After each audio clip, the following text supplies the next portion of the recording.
Cameron, what a win, what a night for young Carl Oluwapu. How are you feeling and what pleased you the most about that game? A lot of things pleased me. I'm really happy for Carl that he got to have his debut and experience a win in a really special win at that. What made me happy was probably just the grit we showed again. I've said a few times we've been tough and we hang in there and we keep trying hard, but we don't go for the kill or go for the win at times. And I thought we found a bit of that tonight. We found our identity a bit on both sides of the ball, and probably that's what pleased me the most. You reckon Carl stays in as a first grader from now on? I think he did pretty well tonight, and I'm keen to keep exploring that with him. And we were never going to throw him in for 1 week, and no matter what, he's come here to go on a journey with us, and we're excited about where that journey can go.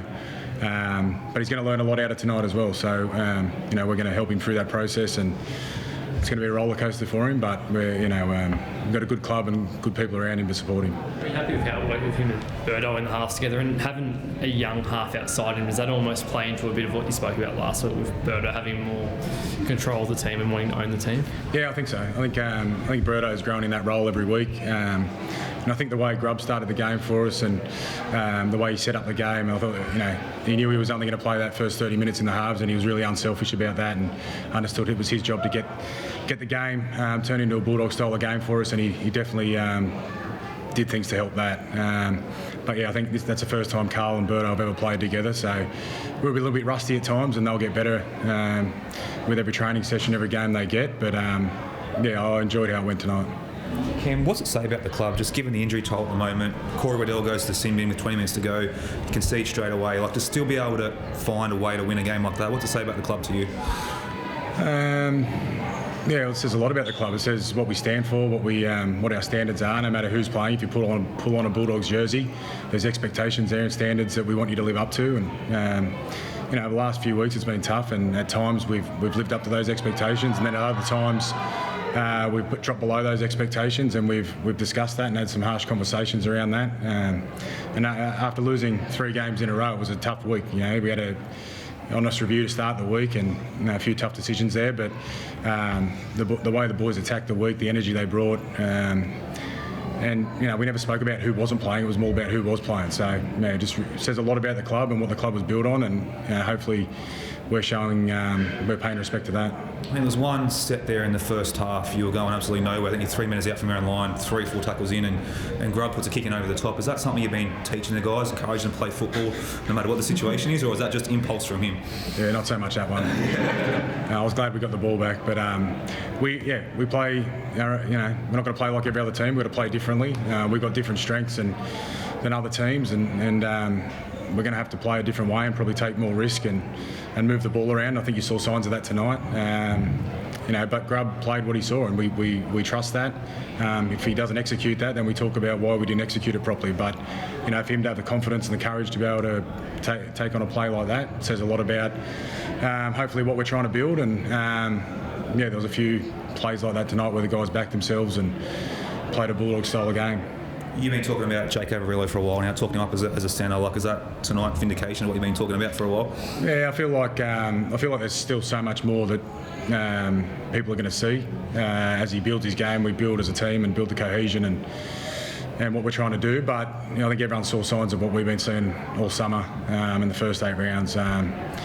He's got some special talents, Jake, that you can't coach, and when you get him in positions like that, he's a dangerous player. So I was glad he got some results tonight, but he's also been doing some other stuff that we're really happy with that probably people haven't been noticing. Is it just the result of him playing in the same position for a long run? He's certainly never had a long run in the centres before in his life, and it's always sort of been moving around a fair bit for him.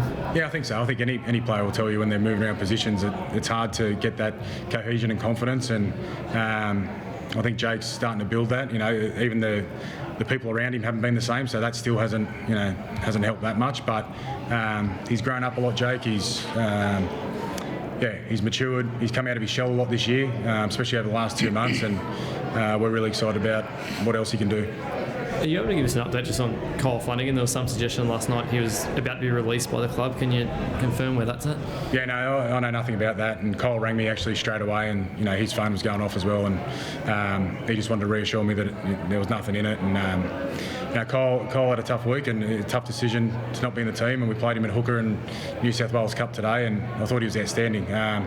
Really good all week. He took it on the chin. There's a lot of weight of expectation on Cole, and it brings a lot of attention. But he turned up to training every day with the right attitude, embraced new position. I thought he did really well out there today.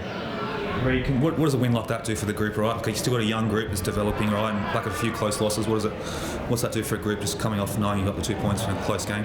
Oh, it just shows how good we are. We talk about it a lot, and what it means to pull on the Bulldogs jersey. There was a lot of adversity out there, a few calls that probably went against us a bit, and obviously Wadzy going in the bin, and 12 men down for 10 minutes it's hard to defend, and so people were turning up in places that they shouldn't, and that's what we'll be looking at training this week. Not the tries that we scored. It's them moments that people don't see on the TV that we admire within the group. So we'll take confidence out of it, but hopefully it can build a bit of momentum for the next few weeks. Enjoy being Josh Reynolds as captain. I'm going to speak to the referee. Well, we might have to have his mouth tape when he plays, but it's just how he is. He's the ultimate competitor, and he wears his heart on his sleeve. So wouldn't take it for anyone else. Cam, he's not the headline Braden Burns, but he looked like he was on one leg a couple of minutes into the game. Do you have an update on, is it a knee injury, and just kind of some words on him to just soldier on for the entire 80 minutes and come up with some big plays? Yeah, not too sure what's wrong with him at the moment, but he was getting strapped up at half time, and the shortest he could keep going, which the group's been like that all year. From the first round we've been carrying injuries and blokes probably playing when they shouldn't, and Burnsy's just carried on that tonight. I thought he was outstanding, and he's we all know what talent Braden's got, and it's just he's been unlucky with injuries throughout his career, but he's probably in the best shape he's ever been in. He's matured tremendously since I first met him. He's just a real great person to have around our club, and I was really just happy that he's starting to show what he can do on the field. And it wasn't so much what he did with the ball tonight, it was the chase back when the intercept try where he nearly saved that try. That was probably the thing that impressed me the most, considering he was sort of hobbling, but he didn't give up till the end there, and he nearly saved the try. So Burnsy's special talent, and I'm really happy with how he's going.